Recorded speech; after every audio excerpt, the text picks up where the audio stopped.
Hello friends, GK गुरु जी अड्डा के YouTube platform पे मैं शैलेश आप सभी का हार्दिक स्वागत करता हूं। प्यारे साथियों, जैसे कि आप सभी को पता होगा, आपका सीटेट का एग्ज़ाम जुलाई में होगा। उसी को ध्यान में रखते हुए लगातार आपका जो है हिस्ट्री की जो इम्पोर्टेंट टॉपिक्स हैं उनको करवाए जा रहे हैं। हिस्ट्री ख़त्म करके जल्दी से हम लोग पॉलिटी करेंगे और इसके बाद हम लोग प्रीवियस ईयर क्वेश्चन पेपर को भी सॉल्व करेंगे और जो भी एनसीईआरटी से क्वेश्चन बन सकते हैं उनको भी हम लोग सॉल्व करने का प्रयास करेंगे। तो चलिए चलते अपने चैप्टर 3 पर, ग्रामीण क्षेत्र पर शासन चलाना। आइए देखते हैं। एक इमेज दिखाया गया है 1765 में रॉबर्ट क्लाइव मुगल बादशाह से बिहार और उड़ीसा की दीवानी ग्रहण करते हुए ये इमेज आपको दिखाया गया है और हेडिंग की शुरुआत होती है, कंपनी दीवान बन गई। 12 अगस्त 1765 को मुगल बादशाह ने ईस्ट इंडिया कंपनी को बंगाल का दीवान तैनात किया। इस बात की पूरी संभावना है यह घटना मुट्ठी भर अंग्रेज़ों और हिंदुस्तानियों की मौजूदगी में रॉबर्ट क्लाइव के तंबू में घटी होगी, लेकिन ऊपर दिखाए गए चित्र में इस घटना को एक भव्य समारोह के रूप में दिखाया गया है। यह चित्र उस चित्रकार ने बनाया है जिसे रॉबर्ट क्लाइव ने अपने जीवन की यादगार घटनाओं को चित्रित करने का जिम्मा सौंपा था। बंगाल की दीवानी हाथ आ जाने पर अंग्रेज़ों के लिए निश्चय एक बड़ी घटना थी। दीवान के तौर पर कंपनी अपने नियंत्रण वाले भूभाग के आर्थिक मामलों की मुख्य शासक बन गई। अब उसे अपनी ज़मीन का शासन चलाने और आमदनी को व्यवस्थित करने का रास्ता ढूंढना था। इसके लिए उसने एक ऐसा रास्ता ढूंढा जिससे कंपनी के बढ़ते खर्चों को पूरा करने के लिए आमदनी जुटाई जा सके। व्यापारी कंपनी के नाते उसे यह भी ख्याल रखना था कि वह अपनी ज़रूरत की चीज़ों को खरीदती और बेचती रहे। समय के साथ साथ कंपनी को यह भी समझ में आने लगा कि उसे सावधानी के साथ आगे बढ़ना होगा। बाहरी ताकत होने की वजह से उसे उन लोगों को भी शांत रखना था जो गांव देहात में पहले शासन चला चुके थे और जिनके पास अभी काफ़ी ताकत और सम्मान था। ऐसे लोग जो स्थानीय सत्ता में रह चुके थे उन्हें नियंत्रित करना तो जरूरी था, लेकिन उन्हें खत्म नहीं किया जा सकता। यह काम कैसे हो, हम इस अध्याय में देखेंगे कि कंपनी ने ग्रामीण इलाकों को उपनिवेश कैसे बनाया, आय के संसाधन कैसे जुटाए, लोगों के अधिकार किस तरह तय किए और मनमाफिक फसलों की खेती कैसे कराई। कंपनी की आमदनी। कंपनी दीवान तो बन गई थी, लेकिन अभी भी खुद को एक व्यापारिक कंपनी ही मानती थी। कंपनी भारी भरकम लगन तो चाहती थी, लेकिन उसके आकलन और वसूली की कोई नियमित व्यवस्था करने में हिचकिचा रही थी। उसकी कोशिश यह थी कि ज़्यादा से ज़्यादा राजस्व हासिल करे और कम से कम कीमत पर बढ़िया सूती और रेशमी कपड़ा खरीदे। इसी कारण 5 साल के भीतर बंगाल में कंपनी द्वारा खरीदी जाने वाली चीज़ों का कुल मूल्य दोगुना हो चुका था। 1765 से पहले कंपनी ब्रिटेन से सोने और चांदी का आयात करती थी और इन चीज़ों के बदले सामान खरीदती थी। अब बंगाल में इकट्ठा होने वाले पैसे से निर्यात के लिए चीज़ों को खरीदा जा सकता था। जल्दी ही ये जाहिर हो गया कि बंगाल की अर्थव्यवस्था एक गहरे संकट में फंसती जा रही है। कारीगर गांव छोड़कर भाग रहे थे, उन्हें बहुत कम कीमत पर अपनी चीज़ें कंपनी को बेचनी पड़ती थी। किसान अपना लगान नहीं चुका पा रहे थे, कारीगरों का उत्पादन गिरता जा रहा था और खेती चौपट होने के कगार पर थी। आगे चलते हैं। 1770 में पड़े अकाल में बंगाल में 1 करोड़ लोगों की मौत की नींद सुला दी। ये लाइन बहुत इंपॉर्टेंट है, कई बार पूछी गई है कि बंगाल में 1 करोड़ लोगों की मौत कब होती। 1770 में। इस अकाल में लगभग 1/3 आबादी समाप्त हो गई। चार्ल्स कॉर्नवालिस जिस समय अस्थायी बंदोबस्त लागू किया गया, उस समय कॉर्नवालिस बंगाल का गवर्नर जनरल था। खेती में सुधार की जरूरत। अगर अर्थव्यवस्था संकट में थी तो क्या कंपनी अपने राजस्व के आय के बारे में आश्वस्त रह सकती थी। कंपनी के ज़्यादातर अफसरों को यह लगने लगा था कि ज़मीन में निवेश करना और खेती में सुधार लाने की ज़रूरत है। यह काम किस तरीके से किया जा सकता, इस सवाल को 2 दशकों तक बहस चली। आखिर कंपनी ने 1793 में अस्थायी बंदोबस्त लागू किया।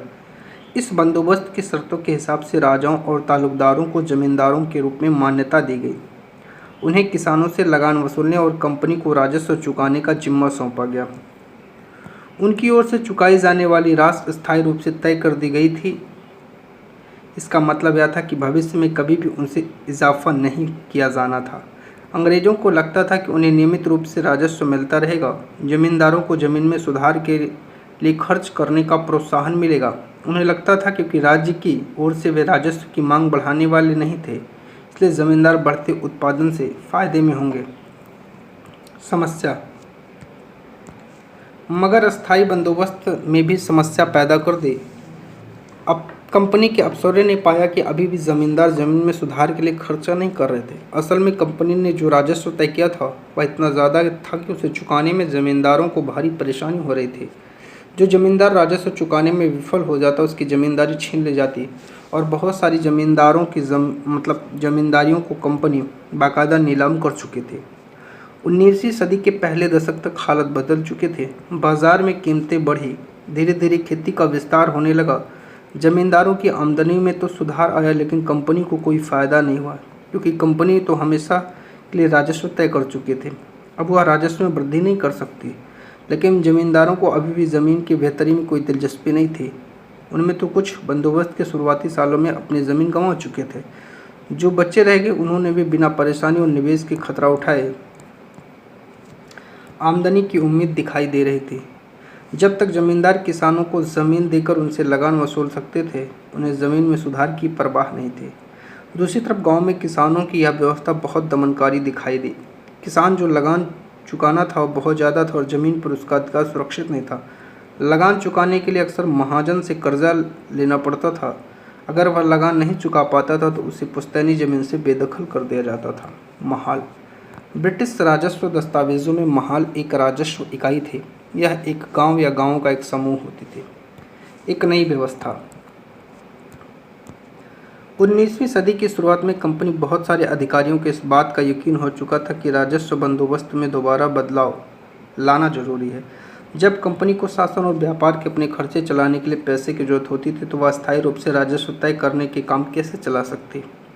बंगाल प्रेसिडेंसी के उत्तर पश्चिम प्रांतों के लिए हॉल्ट मैकेंजी नामक अंग्रेजी अधिकारी ने एक नई व्यवस्था तैयार की। 1822 में इसे लागू किया। मैकेंजी का विश्वास था कि उत्तर भारतीय समाज में गांव एवं संपूर्ण सामाजिक संस्था है, उसको बचाए रखना चाहिए। उसके आदेश पर कलेक्टरों ने गांव-गांव दौरा किया, जमीन की जांच की, खेतों को मापा, विभिन्न समूहों रीति रिवाजों को दर्ज किया। गांव एक एक खेत के अनुमानित राजस्व को जोड़कर हर गांव या ग्राम समूह से वसूल होने वाले राजस्व का हिसाब लगाया जाता था। इस राजस्व का स्थायी रूप से नहीं तय किया गया, बल्कि उसे समय समय पर संशोधन की गुंजाइश रखी गई। राजस्व इकट्ठा करने और उसे कंपनी को अदा करने का जिम्मा जमींदार के बजाय गांव के मुखिया को सौंप दिया गया। इस व्यवस्था को महालवाली बंदोबस्त नाम दिया गया। मुनरो व्यवस्था, ब्रिटिश नियंत्रण वाले दक्षिण भारत इलाकों में स्थायी बंदोबस्त की जगह नई व्यवस्था अपनाने का प्रयास किया जाने लगा। वहाँ नई व्यवस्था विकसित हुई, उसे रैयत का नाम दिया गया। कैप्टन अलेक्जेंडर रीड ने टीपू सुल्तान के चलते युद्धों के बाद कंपनी द्वारा कब्जे में लिए गए कुछ इलाकों में इस व्यवस्था को आजमा कर भी देख लिया। टॉमस मुनरो ने इस व्यवस्था को विकसित किया और धीरे धीरे पूरे दक्षिण भारत पर यह व्यवस्था लागू हो गई। रीड और मुनरो को लगता था कि दक्षिण भारत में परंपरागत जमींदार नहीं थे, इसलिए उनका तर्क था कि सीधे किसानों से ही बंदोबस्त करना चाहिए जो पीढ़ी से जमीन पर खेती करते आ रहे हैं। राजस्व का आकलन से पहले उन्हें खेतों का सावधानीपूर्वक और अलग से सर्वेक्षण किया जाना चाहिए। मुनरो का मानना था कि अंग्रेजों को पिता की भांति किसानों की रक्षा करनी चाहिए। सब कुछ ठीक नहीं था। नई व्यवस्थाएं लागू होने के बाद कुछ साल के भीतर उनमें समस्याएं दिखाई देने लगी। जमीन में होने वाली आमदनी बढ़ाने के चक्कर में राजस्व अधिकारियों ने बहुत ज़्यादा राजस्व तय कर दिया। किसान राजस्व चुका नहीं पा रहे थे, रैयत गाँव से भाग रहे थे। बहुत सारे क्षेत्रों में गाँव वीरान हो गए। आशावादी अफसरों को उम्मीद थी कि नई व्यवस्था किसानों को संपन्न उद्यमशील किसान बनाएगी, लेकिन ऐसा नहीं हुआ। यूरोप के लिए फसलें, अंग्रेजों ने यह भी महसूस किया कि ग्रामीण इलाके न केवल राजस्व प्रदान कर सकते हैं, बल्कि वहाँ यूरोप की जरूरत के हिसाब से फसलें पैदा की जा सकती है। 18वीं सदी के आखिर तक कंपनी ने अफीम और नील की खेती पर पूरा जोर लगा दिया। इसके बाद 150 साल तक अंग्रेज देश के भिन्न भिन्न भागों में किसी न किसी फसल के लिए किसानों को मजबूर कर रहे थे। बंगाल में पटसन, असम में चाय, संयुक्त प्रांत में गन्ना, पंजाब में गेहूं, महाराष्ट्र और पंजाब में कपास, मद्रास में चावल। यह कैसे अंग्रेज ने अपने जरूरत की फसलों को खेती को फैलाने के लिए कई तरीके अपने। आइए इसी तरह की एक फसल उत्पादन की एक पद्धति को अच्छी तरीके से समझते हैं। चलिए, क्या रंग का भी कोई इतिहास है? चित्र 5 और 6 को देखिए। सूती कपड़े के छापों की दो तस्वीरें दी गई हैं। बाईं तरफ की तस्वीर में भारत के आंध्र प्रदेश के बुनकर द्वारा बनाए गए कलमकारी छापे को दिखाई दे रहे हैं। दूसरी तरफ ब्रिटेन के प्रसिद्ध कवि और कलाकार ब्लेन मॉरिस द्वारा बनाए गए फूल वाले छापे हैं। दोनों छापों में एक बात समान है, दोनों में ही गहरे नीले रंग का इस्तेमाल हुआ है। आमतौर पर इसे नील कहा जाता है। क्या आप जानते हैं ये किस तरह पैदा किया जाता है? आइए देखते हैं। इन छापों में आपने जो नीला रंग देखा वह नील नामक एक पौधे से निकाला जाता था।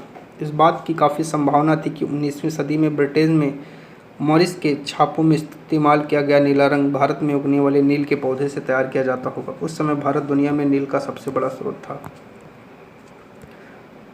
भारतीय नील की मांग क्यों थी?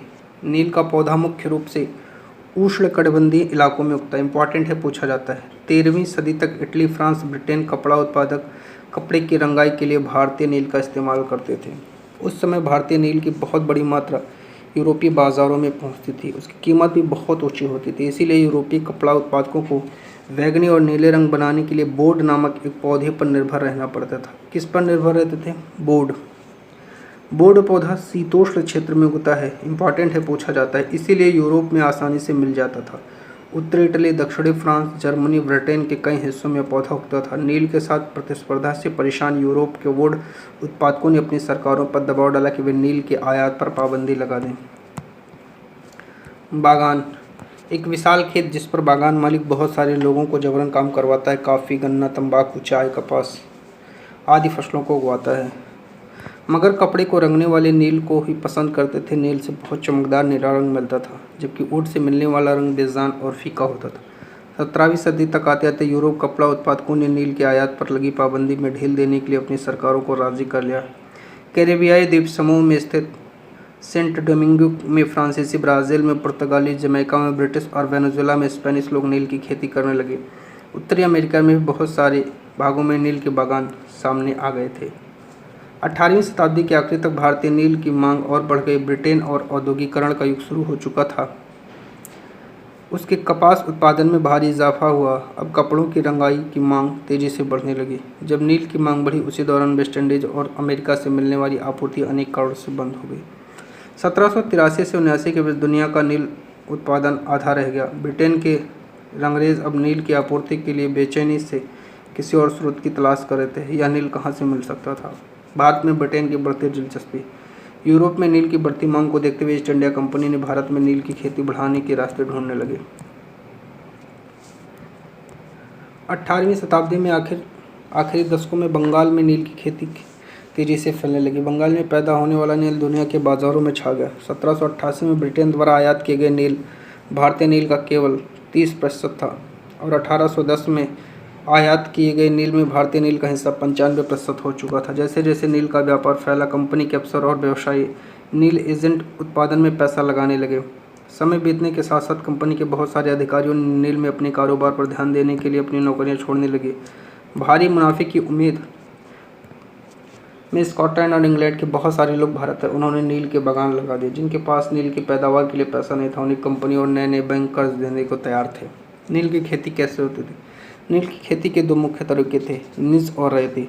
निज खेती की व्यवस्था में बागान मालिक खुद अपनी ज़मीन में नील का उत्पादन करते थे, या तो वह ज़मीन खरीद लेते थे या दूसरे ज़मींदारों में ज़मीन भाड़े पर ले लेते थे और मजदूरों को काम पर लगाकर नील की खेती करवाते थे। निज खेती की समस्याएं।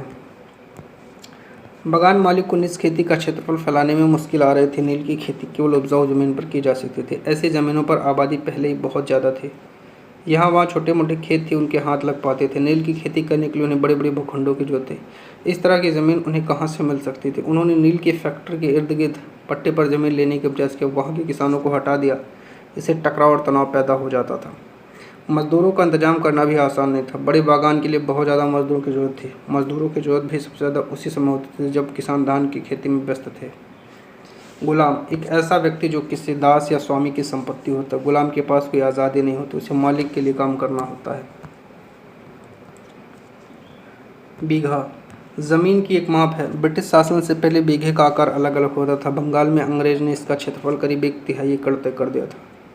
बड़े पैमाने पर निष्खेती के लिए बहुत सारे हल बैलों की जरूरत होती थी। 1 बीघा नील की खेती के लिए 2 हल चाहिए। इसका मतलब यह था कि अगर किसी बगान मालिक के पास 1000 बीघा ज़मीन है तो उसे 2000 बैल की जरूरत पड़ती थी। हलों को खरीदना और उनका रखरखाव बड़ी समस्या थी। किसानों से भी हल नहीं मिल सकते थे, उन्हें अपने लिए इन चीज़ों की जरूरत होती थी।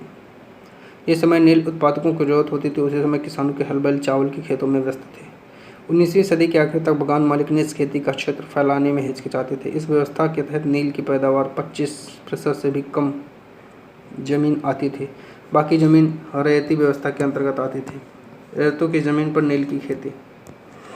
रैयती व्यवस्था के अंतर्गत बगान मालिकों और रैयतों के साथ एक अनुबंध इकट्ठा करते थे। कई बार ये गांव के मुखियाओं को भी रैयतों की तरह समझौता करने के लिए बाध्य कर देते थे। जो अनुबंध पर दस्तखत कर देते थे उन्हें नील उगाने के लिए कम ब्याज दर पर बगान मालिकों से नकद कर्जा मिल जाता था। कर्जा लेने वाले रैयत को अपनी कम से कम 25% जमीन पर नील की खेती करनी होती थी। बगान मालिक बीज और उपकरण मुहैया कराते थे, जबकि मिट्टी को तैयार करना, बीज बोने और फसल की देखभाल करने का जिम्मा काश्तकारों के ऊपर होता था। जब कटाई के बाद फसल बगान मालिक को सौंप दी जाती थी तो रैयतों को नया कर्जा मिल जाता था। यही चक्र दोबारा चलता था। ये आपको नील के बारे में पूरा बताया गया है, कैसे नील को तैयार किया जाता था। ठीक है, उसको पढ़ लीजिएगा आप लोग। आगे ये किसान पहले इन कर्जों में बहुत आकर्षित थे। जल्दी ही इस समझ में आ गया कि व्यवस्था कितनी कठोर है। उन्हें नील की जो कीमत मिलती थी वो बहुत कम थी और कर्जों का सिलसिला कभी खत्म नहीं होता था। समस्या और भी थी। बगान मालिक चाहते थे किसान अपने सबसे बढ़िया खेतों में नील की खेती करे, लेकिन नील के साथ परेशानी यह था कि उसकी जड़ें बहुत गहरी होती थी और वह मिट्टी की सारी ताकत खींच लेती थी। नील की कटाई के बाद वहाँ धान की खेती नहीं की जा सकती थी। नील विद्रोह और उसके बाद क्या होता है। मार्च 1859 में बंगाल के हजारों रैयतों ने नील की खेती से इनकार कर दिया। जैसे जैसे विद्रोह फैला, रैयतों ने बगान मालिकों को लगान चुकाने से इनकार कर दिया। तलवार, भाले, तीर कमान लेकर नील की फैक्ट्री पर हमला करने लगे। औरत अपने बर्तन लेकर लड़ाई में कूद पड़ी। बगान मालिकों के लिए काम करने वालों का सामाजिक बहिष्कार कर दिया। बगान मालिकों की तरफ से लगान वसूली के लिए आने वाला गुमास्ता एजेंटों की पिटाई की जाने लगी। रैयतों ने कसम खा ली कि वे नील की खेती के लिए कर्जा न लेंगे और न ही बगान मालिकों की लठियालों या लट्ठाधारी गुंडों से डरेंगे। नील के किसान चुप बैठने को तैयार नहीं थे। उन्हें बगावत की ताकत कहाँ मिली। इसमें कोई शक नहीं, नील की खेती अत्यंत दमनात्मक थी, लेकिन जो लोग दब होते हैं वे हमेशा बगावत नहीं करते। ऐसा कभी कभी होता है। 1859 में नील रैयतों का लगान लगा कि बगान मालिकों के खिलाफ बगावत में उन्हें स्थानीय जमींदारों और मुखियाओं का भी समर्थन मिल रहा है। बहुत सारे गाँवों में जिन मुखियाओं से नील के अनुबंधों पर जबरन दस्तखत करवाए गए थे उन्होंने नील किसानों को इकट्ठा किया और लठियालों के साथ आमने सामने की लड़ाई लड़ी। कई स्थानों पर रैयतों को बगावत के लिए उकसाते हुए खुद जमींदार गांव-गांव घूमने लगे। जमींदार इस बात से परेशान थे कि बगान मालिकों की ताकत बढ़ती जा रही थी। बगान मालिक जबरन लंबे समय तक उन्हें जमीन ले लेते थे। नील के किसानों को भी लग रहा था कि अंग्रेज सरकार भी संघर्ष में साथ देगी। 1857 की बगावत के बाद ब्रिटिश सरकार और एक व्यापक विद्रोह के खतरे से डरे हुए थे। जब नील की